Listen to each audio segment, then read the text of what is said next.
dans ce nouvel épisode de Semaine Créative. Moi c'est Caroline. Vous pouvez me retrouver sur les réseaux sociaux sous le pseudo Carofolies.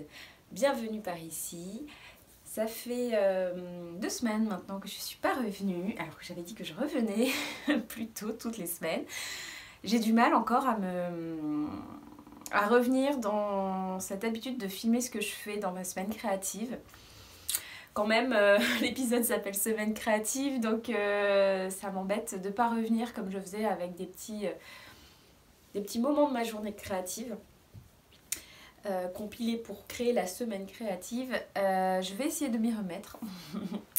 Mais donc aujourd'hui, ça sera plutôt un épisode de style podcast où je vais vous parler en face à face pendant tout le long de l'épisode parce que j'ai rien filmé. Je vais farfouiller un peu dans mon téléphone, mais je pense pas avoir filmé de choses pertinentes. Donc voilà, je vais blablater avec vous comme ça. Et puis voilà, comme ça fait un moment que j'ai pas fait de podcast non plus. Voilà, on va partir sur cet épisode-là. Je vais parler principalement de tricot aujourd'hui et de teinture. Donc voilà, ça va être un épisode divisé en 2 parties. Voilà, on commence par le tricot. Alors c'est parti pour le tricot. J'ai aucun projet terminé depuis la dernière fois, mis à part ce que je porte. Le pull Avena de Jennifer Steingass. C'est un pull que j'ai tricoté il y a longtemps, enfin il y a 1 an ou 2. C'est un pull que j'aime beaucoup, je le trouve très joli.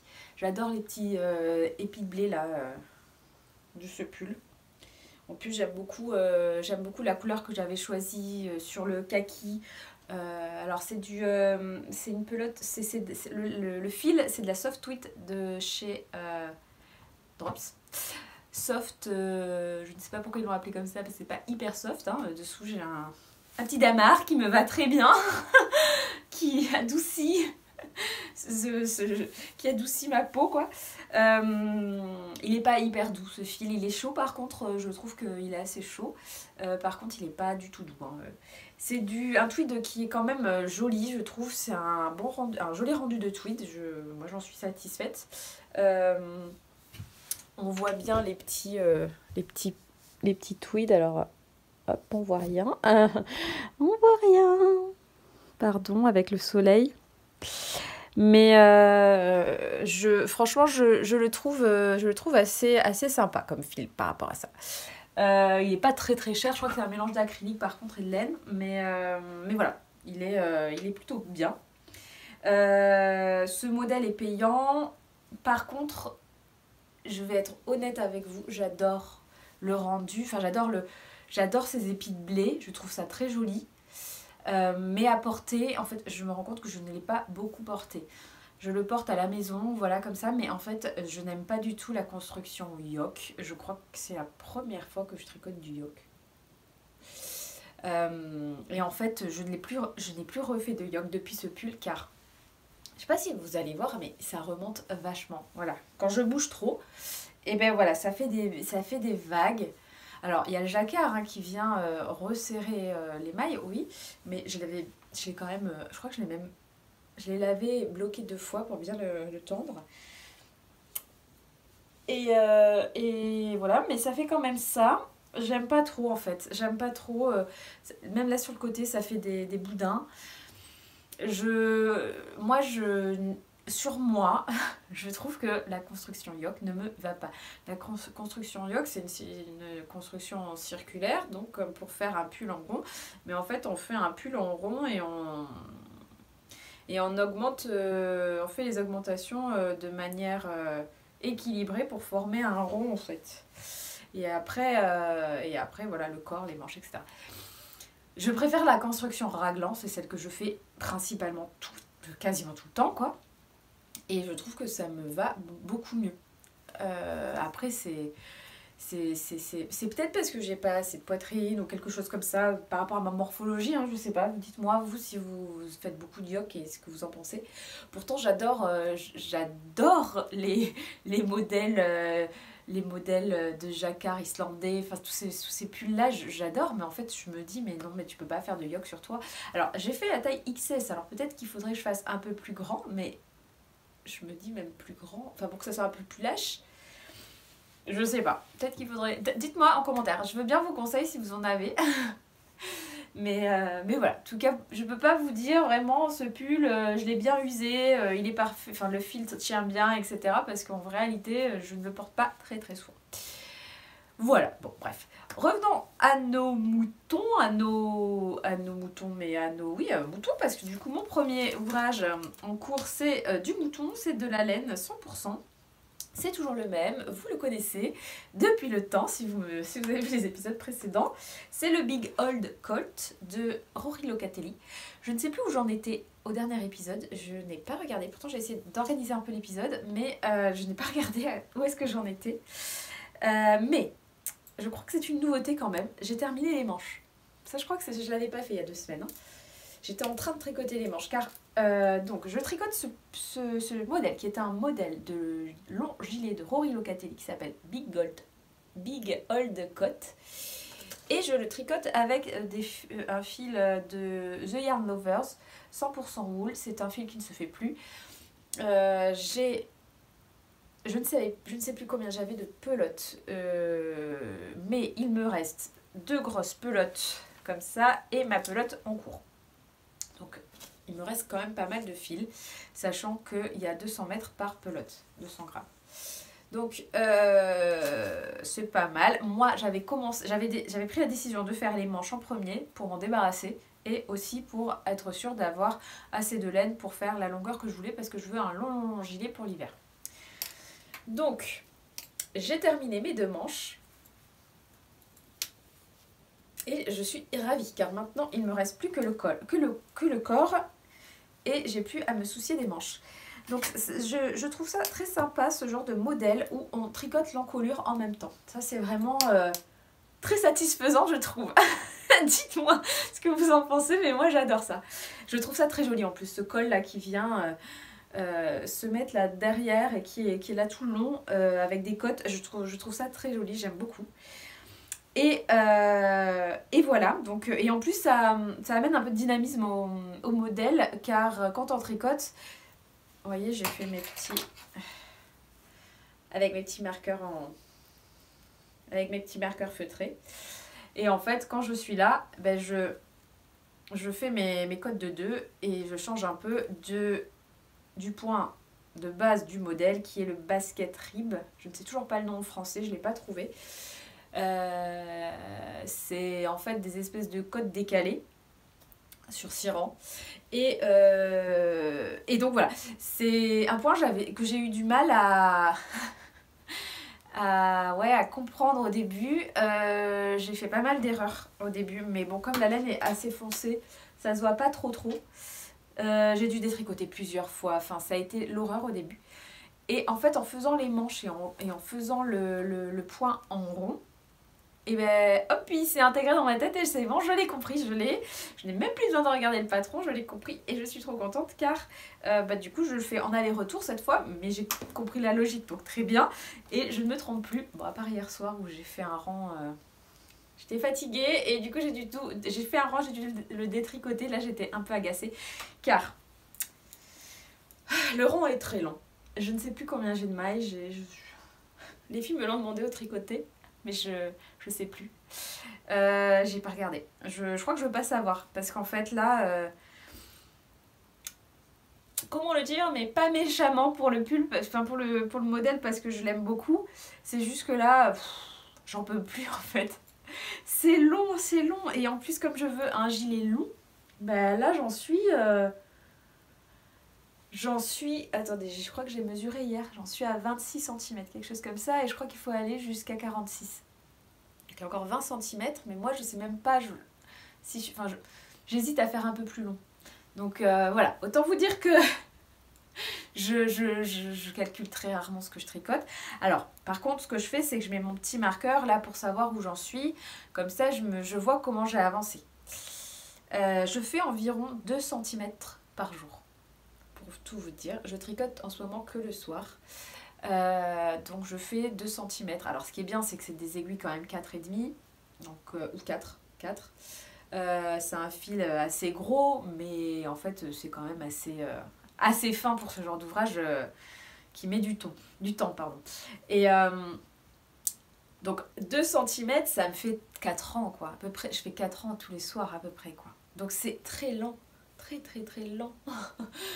Et je crois que j'ai calculé, je pourrais faire mes 46 cm là en 2 semaines, je sais plus, j'avais calculé la dernière fois. Donc voilà, je tiens le coup, mais c'est un peu difficile. Je tiens le coup parce que j'adore ce modèle et je le veux vraiment. Ça fait des mois, voire des années que j'ai acheté ce modèle et ça y est, je me lance enfin. J'avais même demandé ces pelotes parce que à l'époque, il y a 3 ans, je crois, 2-3 ans, peut-être 2. La marque m'avait contactée pour m'offrir ces pelotes. Et je leur avais dit oui, avec plaisir, je veux faire ce modèle. Et je ne l'ai jamais fait. Donc là, je les ai et voilà, il n'y avait plus qu'à. Et donc j'ai très envie d'aller jusqu'au bout. Et soit dit en passant, c'est un fil, bon c'est 100% laine. Je n'ai pas trouvé l'information, ce que c'était exactement, mais parce que de toute façon le site n'existe, enfin il n'y a plus d'infos sur le site. Vu que la marque n'existe plus, je crois. C'était une sous-marque de We Are Knitters. Mais il est très très agréable. Alors il n'est pas doux du tout, hein, c'est vraiment assez rustique. Mais il est très chaud et quand je le tricote, ça c'est agréable quand même parce que l'hiver du coup on a notre... Enfin l'hiver, on n'est pas en hiver. C'est tout comme, mais quand je l'ai sur mon... Quand je le tricote le soir, il est sur mes genoux et puis je me réchauffe bien avec. Les chats les adorent d'ailleurs, hein, parce que mon chat adore venir sur moi. Et on a... En fait moi je vais à un tricocktail et nous on a deux rendez-vous, tricoter et tricocktail. Et le tricocktail, c'est dans un bar à cocktail. Et la dame qui tient le bar accueille un petit chat. Enfin, un petit chat. C'est plus un petit chat, hein, c'est un bon chat, un gros chat. Et elle adore venir sur nous quand on tricote. Elle est tout le temps sur l'une d'entre nous. Et mardi dernier, elle était sur mon pull. Elle a passé la soirée sur le pull à faire des patounes. J'étais en mode, fais pas trop de patounes là parce que j'ai pas envie que tu m'enlèves une maille. Mais oui, voilà, c'est vraiment très agréable. Je suis très contente du fil et du rendu, sauf que voilà, c'est très bon. Donc je ne sais pas, je me donne plus vraiment d'objectifs, j'avance tranquillement. Je m'étais dit pour dynamiser un peu mon tricot et de pas faire ça tout le temps, parce que là ça fait longtemps que je ne fais que ça. Je m'étais dit que j'allais me lancer dans un autre projet, mais en fait j'y arrive pas. C'est fou, hein, parce que je veux avancer ce projet, donc tous les soirs, je me dis allez, je me lance dans un nouveau projet, mais non, je vais sur celui-là, quoi. Je veux avancer. Voilà. En plus je dis ça, mais j'ai un deuxième projet en cours, c'est mes chaussettes. Alors je pense qu'elles ont avancé depuis qu'on s'est vu. C'était pas censé devenir des chaussettes tubes, mais je les avais... En fait, alors, mes chaussettes, c'est un projet de sac qui est toujours dans mon sac à main,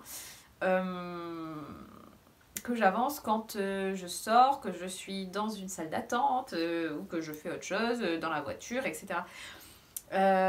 Donc elles ont pas mal avancé parce que je ne sais plus où est-ce que j'étais et je les avais sous la main et j'ai tricoté. J'avais pas ma couleur jaune pour faire le talon, donc finalement excusez-moi, j'ai avalé de la laine. Donc finalement je suis restée sur une chaussette tube parce que je me suis dit autant avancer et puis c'est pas grave.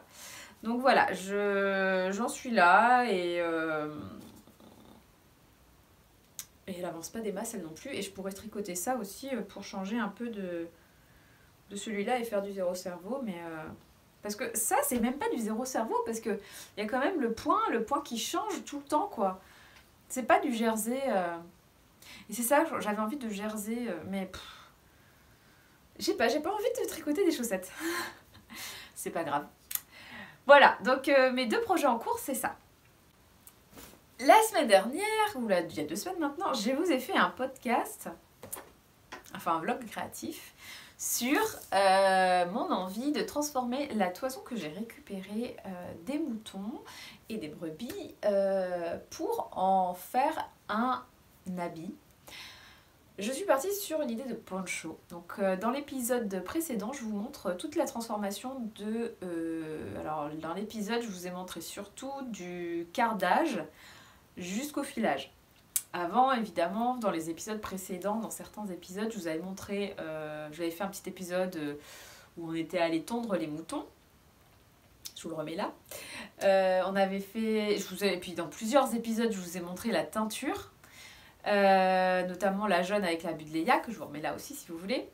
Et puis, donc dans l'épisode de la semaine dernière, je vous ai montré comment j'ai mélangé mes couleurs, enfin mes toisons.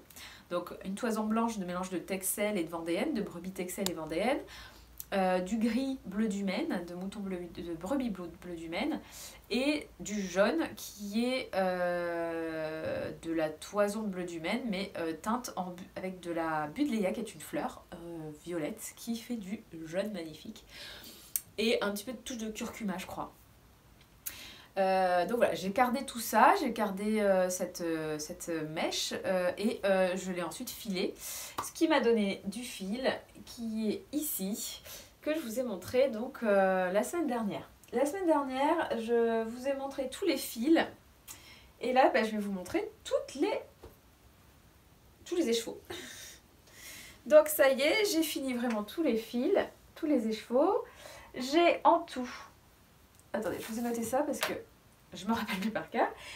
971 mètres pour 610 grammes. Je ne sais pas si vous voyez. Bon, il y a beaucoup de couleurs, de lumière. Mais je pense que... Attendez, bon, je vais vous en montrer une. Hop!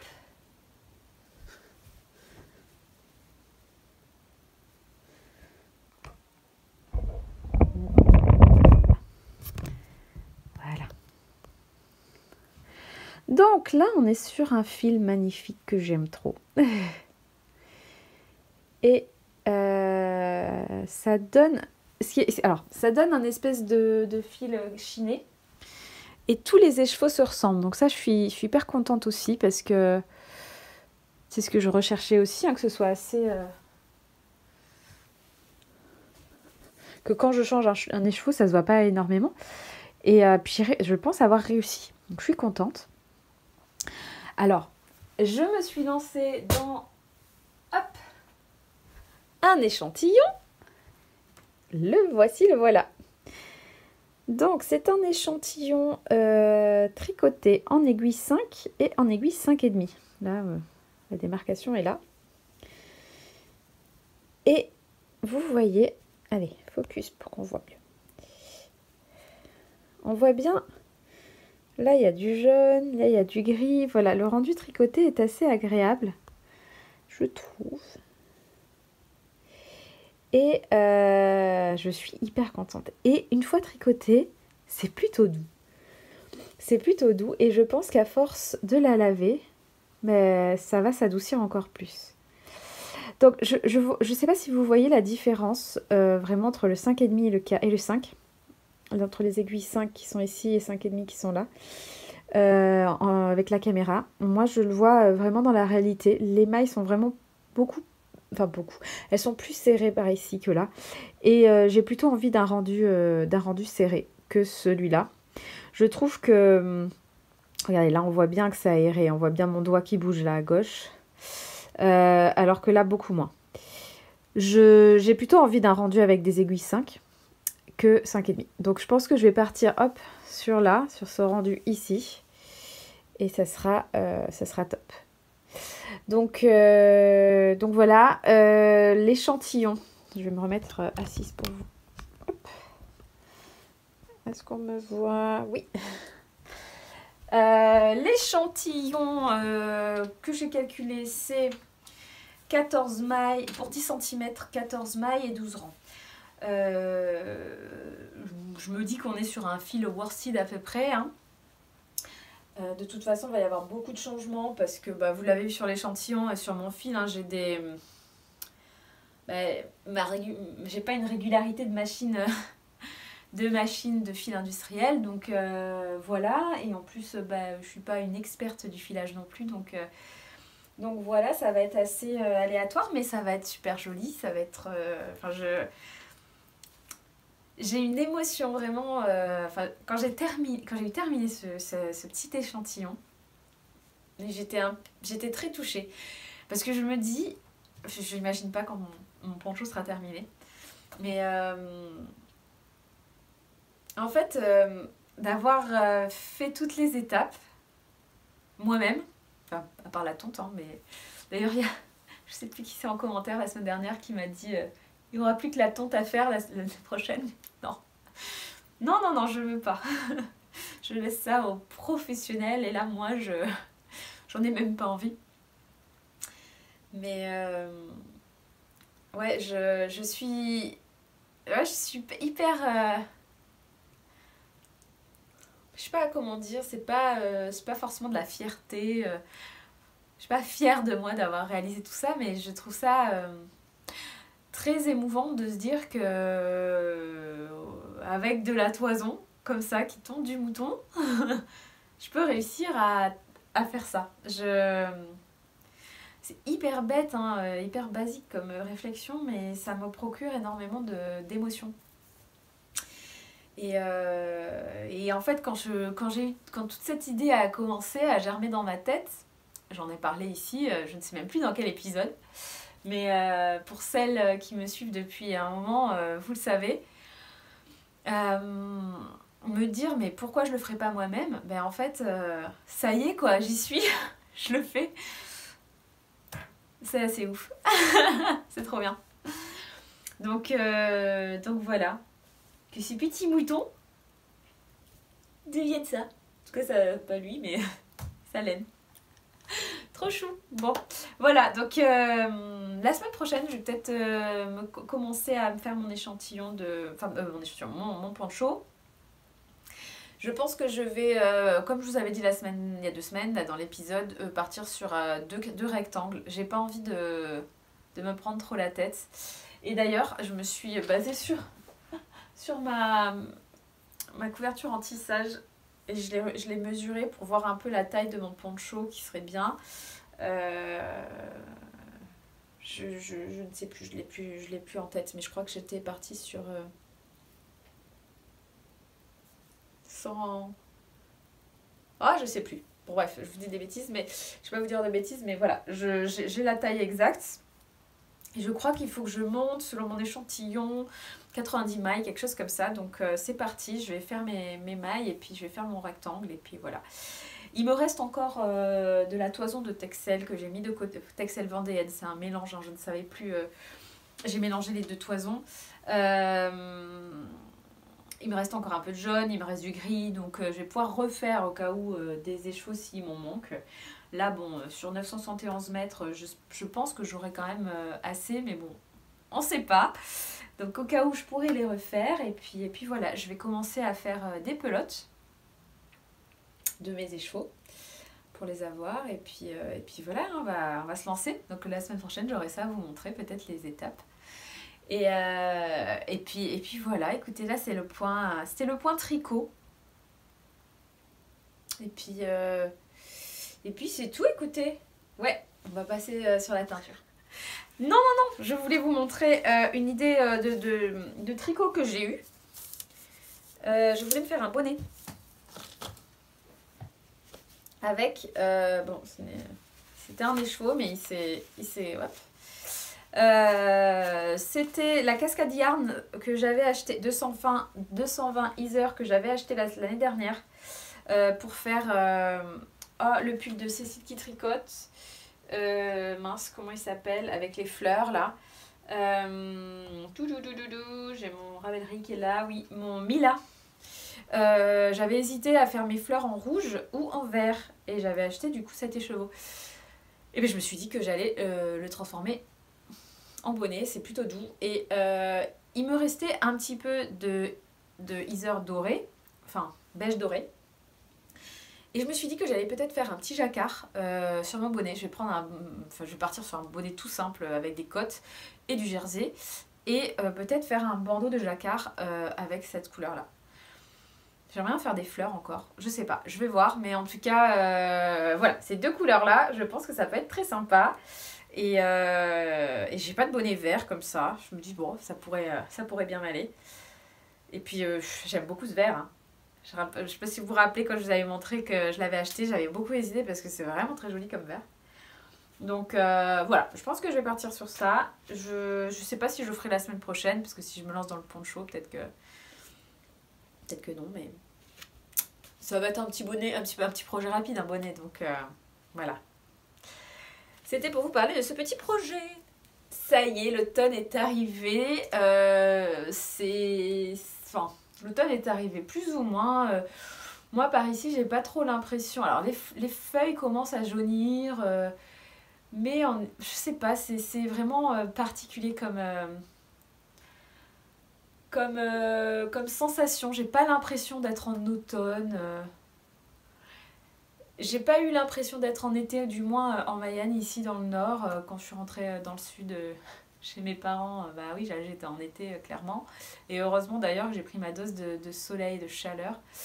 Parce que j'ai pas l'impression qu'on ait eu un été ici. Mais voilà, le dérèglement climatique fait que on n'a plus vraiment de repères au niveau des saisons. Mais j'ai profité de ce que je trouvais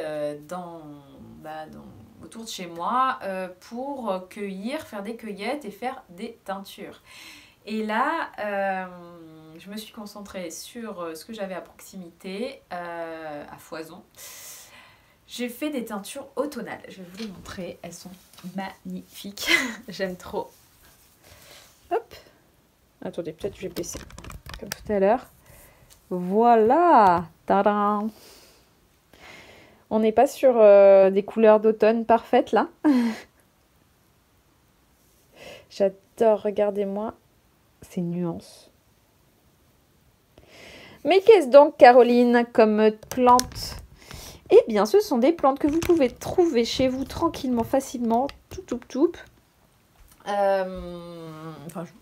Celui-là du moins, ce beige là, c'est du rumex, c'est de l'oseille, c'est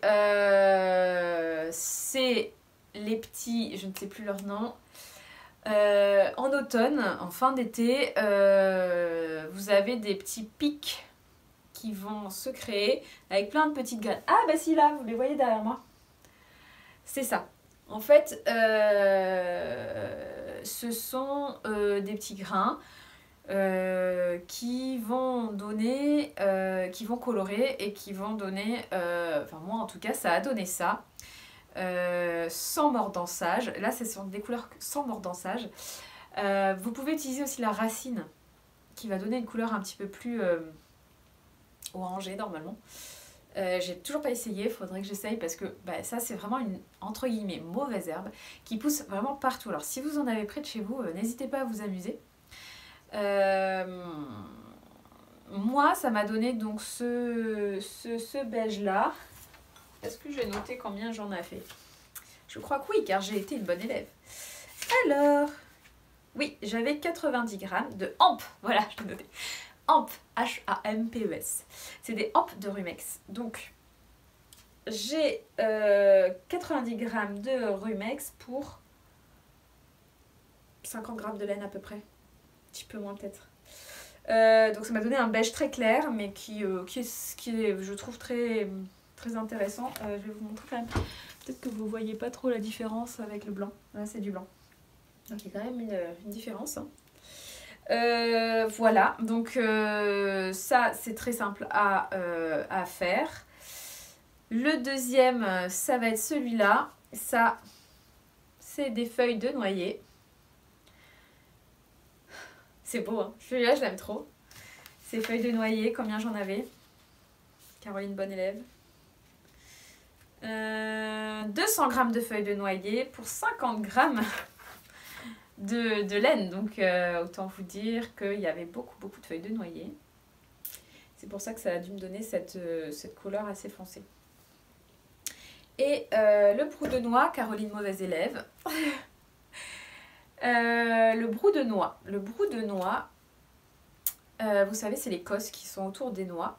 Ça, je n'ai plus noté. Je l'ai pesé, mais je ne l'ai pas noté. Je n'ai pas noté combien j'en avais. Les brous de noix, c'est particulier. C'est pas que un bouillon. Je l'ai fait macérer dans de l'eau pendant 3-4 jours.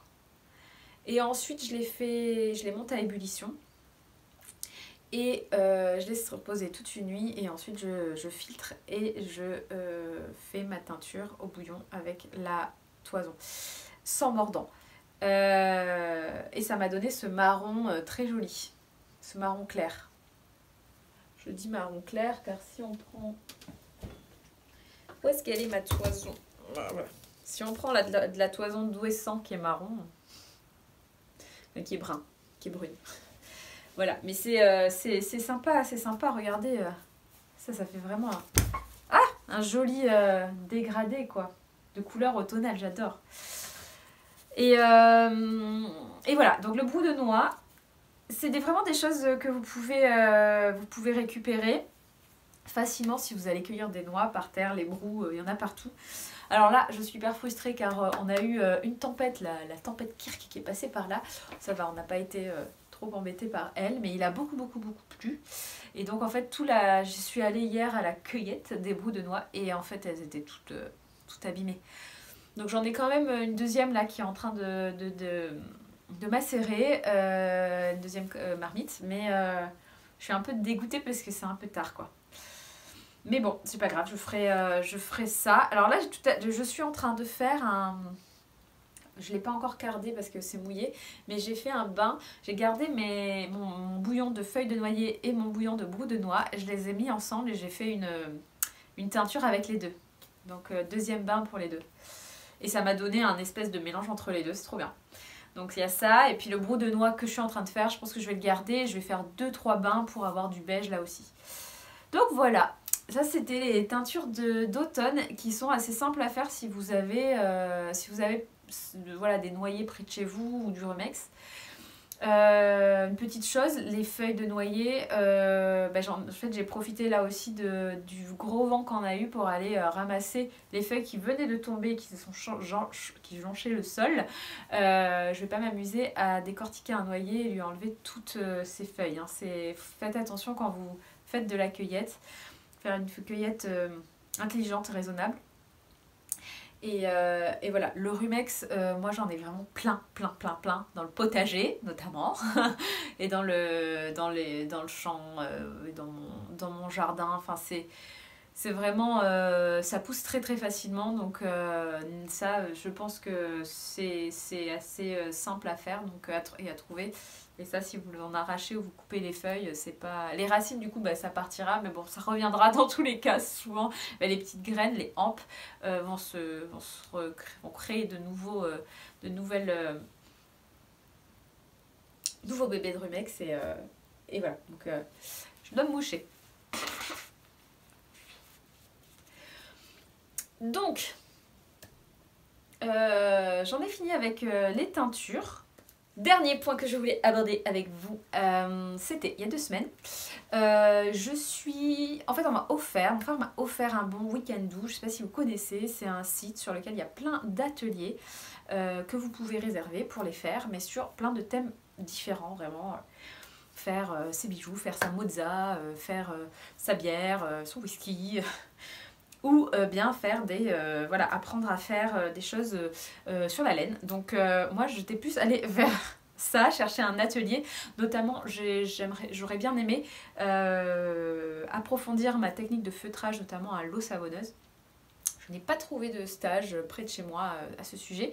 Et le deuxième point sur lequel je voulais creuser un petit peu plus, c'était la teinture. Donc j'ai trouvé sur Angers un stage un atelier de teinture, alors c'est un atelier découverte de la teinture au bouillon. Quand j'ai vu ça, j'étais contente parce que vraiment la teinture au bouillon, c'est ce que je fais et c'est ce que je voulais. En fait, c'était vraiment de creuser davantage sur cette technique-là, sur la teinture à base de plantes au bouillon. Donc j'étais trop contente. Donc j'ai réservé ce stage-là, j'y suis allée donc il y a 2 semaines.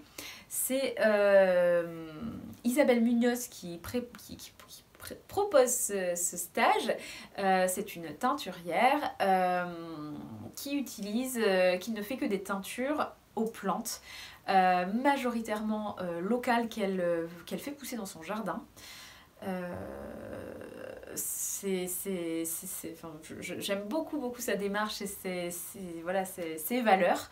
Elle donc propose des stages, découvertes, d'initiation, voilà, un peu plus même professionnalisant, parce qu'elle fait des stages aussi à l'école de la laine. Donc sur la teinture. Là, moi, genre, je savais pas tout ça, hein. Vraiment, je suis allée sur Weekendoo, puis j'ai regardé autour de chez moi ce qu'il y avait sur la teinture, et je suis tombée par hasard sur le stage que propose Isabelle. Et j'ai été ravie parce qu'en fait, en discutant avec elle, c'est vrai qu'elle m'a dit, si tu veux aller plus loin, parce que là c'est un stage découverte, n'hésite pas à faire celle qui est à faire la formation de l'école de la laine. Je sais pas si vous connaissez l'école de la laine, mais c'est donc une école autour de la laine qui va vous apprendre à faire plein de choses autour de la laine, que ce soit dans le tri de la toison, dans la teinture, dans le filage, etc., etc. Donc c'est vraiment trop bien. Ça faisait un moment que moi je me posais des questions à faire des stages là-bas. Bon, c'est toujours pas voilà, la priorité aujourd'hui, mais bon, c'était drôle de tomber sur Isabelle qui donnait des cours là-bas aussi. Enfin, moi j'ai pris ça un peu comme un signe. C'est resté dans un coin de ma tête. Mais en tout cas, cet atelier découverte de la teinture au bouillon, ça a duré 4 heures. 3h30 officiellement, mais voilà, c'est un peu tiré 4 heures, c'était trop bien. On était 4 participantes. Ah ben attendez, je vais vous montrer. C'est 3h30, on fait beaucoup de pratiques. Elle nous donne à la fin, enfin pendant, et elle nous donne un petit livret où elle nous explique plein de choses. Mais en fait là, le but c'est vraiment de pratiquer pendant ces 3h30. Et donc, comment ça se passe? On va choisir chacune des plantes, enfin une plante, et on va teindre avec cette plante. Donc elle a vraiment un choix assez important, malgré le fait que ce soit que des plantes locales, ou des plantes qu'elle a récoltées, enfin par exemple il y avait de l'avocat. Et du coup on choisit la couleur qu'on veut, la plante qu'on veut, et donc toutes les 4, c'était assez drôle parce qu'on a vraiment choisi des plantes, enfin des couleurs qui vont trop bien ensemble, quoi. Vraiment, c'était les couleurs de l'automne. J'adore. Donc, elle nous donne des échantillons des petits tissus et de la laine, des échantillons de tissus et de laine, et on va les teindre avec la plante qu'on a choisie. Donc, on a du coton, on a de la soie, on a et un bout de laine, et plein de types de tissus. Pour voir un peu la différence de couleur. Donc moi j'ai choisi l'anthémis, qui est une fleur qui fait du jaune. Et regardez, moi c'est ces échantillons. Alors je suis nulle en tissu, donc je saurais même pas vous dire. Alors il y a du coton. Regardez les différences de couleurs. Attendez. Mais regardez-moi ce jaune surtout. Ah, il y a de la soie. Trop beau sur le... Est-ce que j'arriverai à tout tenir? Voilà. C'est magnifique ce jaune. Hein. Et là, la petite laine, regardez comme elle est belle. Je vous montre de ce côté. Donc ça, c'est l'anthémis que j'ai laissé bouillonner pendant longtemps. On a fait un deuxième bain avec pour avoir du jaune. Parce qu'au début, c'était jaune et en fait, j'ai laissé trop longtemps et c'est devenu un peu orangé. C'était trop bien de voir la transformation de tout ça. La garance, elle nous avait donné des racines de garance. Moi ça faisait longtemps que j'avais envie d'avoir de la garance. Alors c'était un deuxième bain de garance là, qu'elle avait déjà utilisé.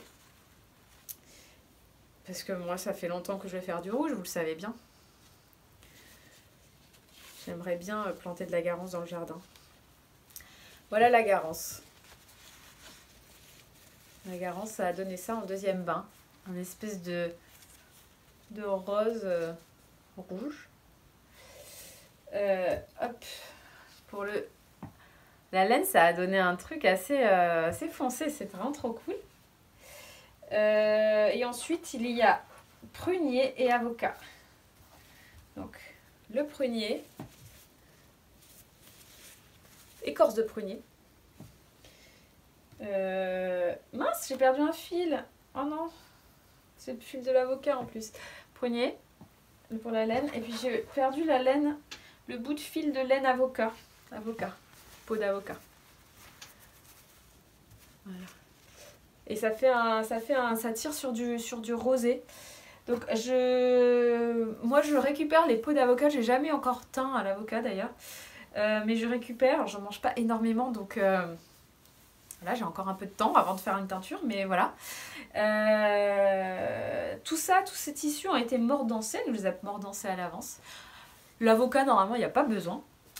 Mais voilà, j'ai beaucoup aimé ce stage, donc vraiment c'est... Enfin, ce stage, cet atelier découverte. Si vous n'y connaissez rien à la teinture au bouillon, n'hésitez pas à le faire, franchement, pour apprendre les bases. On apprend vraiment, en fait, vous faites un bouillon et vous faites une teinture. Et du coup, vous apprenez plein de petits... Voilà, même moi qui fais ça à la maison, en fait, ça m'a permis de mieux faire mes teintures par la suite. Là, j'en ai fait du coup 3-4 depuis le stage. Et du coup, il y a des choses que je fais différemment, c'est clair, parce qu'elle m'a appris, elle m'a conseillé des choses. C'est différent en fait de lire sur un livre et de pratiquer. Et là, de faire la pratique avec elle, j'ai pu poser des questions. Les autres participantes ont posé des questions. Et du coup, ça a fait que... Ça a enrichi mon savoir en fait par rapport à tout ça, et c'était trop cool quoi. Vraiment, en plus Isabelle est vraiment très très gentille, elle est très pédagogue, elle connaît beaucoup de choses sur la teinture, donc c'était vachement intéressant de discuter avec elle. Donc voilà, si vous êtes à côté d'Angers ou pas loin, en plus elle est vraiment à côté de la gare, donc vous pouvez vraiment prendre le train, sortir et puis être dans son atelier. Donc c'est trop pratique. N'hésitez pas à vous faire offrir ou à vous offrir cet atelier, parce que vraiment c'était hyper intéressant. L'atelier s'appelle l'habit en rose. Je vous mettrai les références en barre d'infos, son site et son nom, si vous voulez aller voir, et le lien vers le week-end doux. Mais franchement, c'était top. Et je ne peux que vous conseiller. Enfin, vraiment. Et en plus, ce qui est bien, c'est quand on est plusieurs, on voit vraiment toutes les couleurs différentes. Ça faisait vraiment une table automnale. Enfin, vraiment, c'est... Il y avait une participante qui faisait du tricot. Je vais parler de ma chaîne. Alors, si tu passes par là, coucou. Et c'est vrai qu'on se disait, mais un châle dans ces couleurs, ce serait parfait. Bref, donc voilà, c'était vraiment très sympa. Donc je vous conseille vraiment d'aller faire d'aller zioter, et puis si vous avez envie de vous initier à la teinture au bouillon, c'est trop cool. Franchement, moi je suis fan de la teinture au bouillon. Enfin, vous vous rendez compte que alors ça dépend de la quantité utilisée, parce que selon si vous prenez des plantes séchées notamment, on n'a fait qu'avec des plantes séchées, il vous en faut plus pour teindre, mais voilà, c'est là en ce moment, comme je vous dis, avec mon noyer, vous pouvez vraiment vous teindre sans mordançage, en plus des tissus. Et puis, vous voyez, selon le type de tissu, c'est différent. Alors, je sais que, enfin, j'imagine que celle qui me regarde aujourd'hui tricote majoritairement. Il ne faut pas forcément de la couture, mais si vous avez... si vous êtes attiré par la couture, franchement, chaque tissu, c'est une couleur différente, quoi. On est vraiment même sur la laine, on n'est pas du tout sur la même couleur, quoi. C'est trop bien. C'est trop fou. Voilà, bref. Regardez-moi, je sais plus ce que c'est ce tissu. Mais c'est celui qui prend le mieux, je trouve. Je trouve que c'est du coton. Regardez comme c'est foncé sur ceux-là. Enfin, j'adore cet orangé là. J'adore. Bref, voilà. Je ne peux que vous conseiller ce stage. Et puis voilà, écoutez, n'hésitez pas si vous avez des questions, si vous voulez en savoir plus. Et puis voilà, je vais m'arrêter de parler parce que je pense que c'était assez long. Et je vous fais des gros bisous et je vous dis à la semaine prochaine avec toutes mes avancées qui, je l'espère, seront... Je suis en train de regarder ça, mon gilet. Voilà, on va peut-être... Allez, on espère que la semaine prochaine, mon gilet est terminé. Surtout si je commence le poncho en même temps. Hein. Non, je rigole. Voilà, je vous souhaite une belle semaine. Je vous souhaite un bon tricotage, une bonne teinture, etc. etc. Et puis je vous fais des gros bisous. Avant de vous quitter, je voulais vous montrer en exclusivité les petites boules de Noël que j'ai créées en feutre. Elles sont pas trop choues. Bon, elles sont en contre-jour, mais... Voilà, regardez à quoi sert ce beige. À faire un Rodolphe vraiment très très mignon, non? Mais toi aussi t'es mignon. Ah voilà, on les voit bien. Je vais vous épargner la musique de Maria Carré. Et je vous souhaite une belle semaine.